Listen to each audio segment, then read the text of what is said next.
International Goldfish. Well, you know, well, for those of y'all that don't know, That was fairly quick.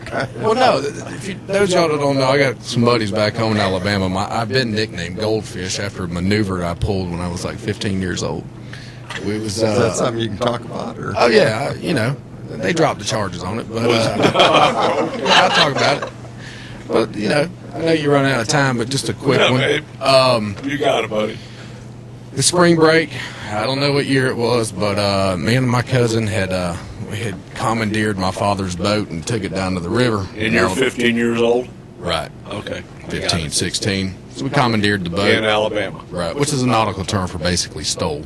Took the boat to the Escambia River, and on our way out there, we decided, you know what? We should go buy some goldfish.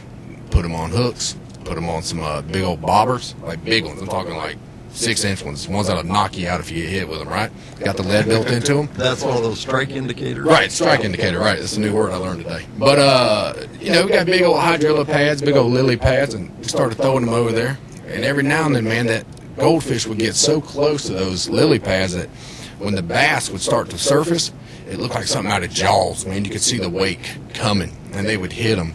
And we were sitting there catching about 4 or 5, maybe up to 6 fish, and game wardens come riding through checking people's fishing licenses.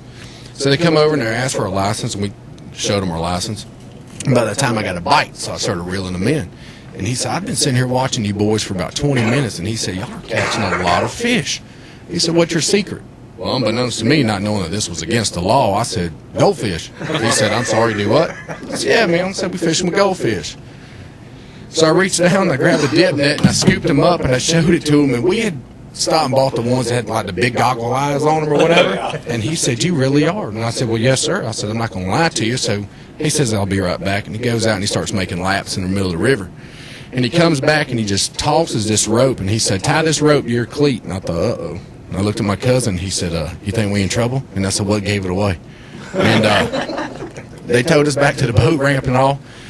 By then, they'd already called my folks, and they come down, and my dad, I mean, he chewed me up one side and down the other. And a couple of weeks later, we had to go to court, and we were in trouble for fishing with goldfish. Now, we didn't know. I mean, we did the right thing. We told them the truth. And honest mistake. Yeah, for sure. So we had to go before a judge and all, and the judge says, oh, how do you plead to your charges? Well, me being the smart aleck that I am, I said nolo contendere, which I didn't know what it meant, but I thought it sounded pretty cool, right?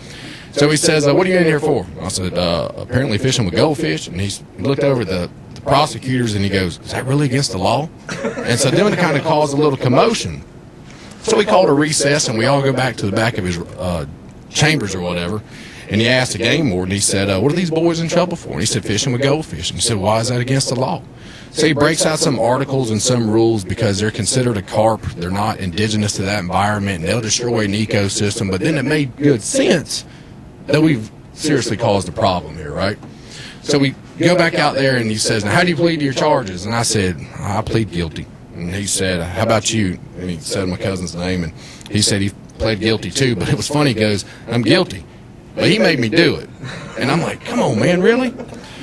So once all the commotion finally calmed down, he told us that we were possible of facing like a $5,000 fine and up to 5 years in federal prison for breaking this law. With a goldfish. Right. But I tell you what, though, if somebody ever made a crankbait or anything like that that looked like a goldfish, watch out, because they are on fire. So they ended up throwing out the charges or whatever, and he said, don't get in trouble again. I'm giving you a warning. And I said, yes, sir, we appreciate you, and I apologize and all that. And about 6 months later, we're riding through an old cornfield on the south side of Atmore, Alabama in the middle of the night, and we were shining for deer. And there was this monster standing in the cornfield, and I jumped out of the truck and I shot, pow, and it fell over. And I thought, man, that's random. They don't ever just fall over. So we took off across the cornfield, and by the time we got about 6 feet from it, all these lights lit up. Wow. It was one of those mechanical deer we done shot. Back to court we go. He said, you're back again, huh? I said, that was an accident. So I was just trying to wound him or whatever, but the life and times of Alabama, love it.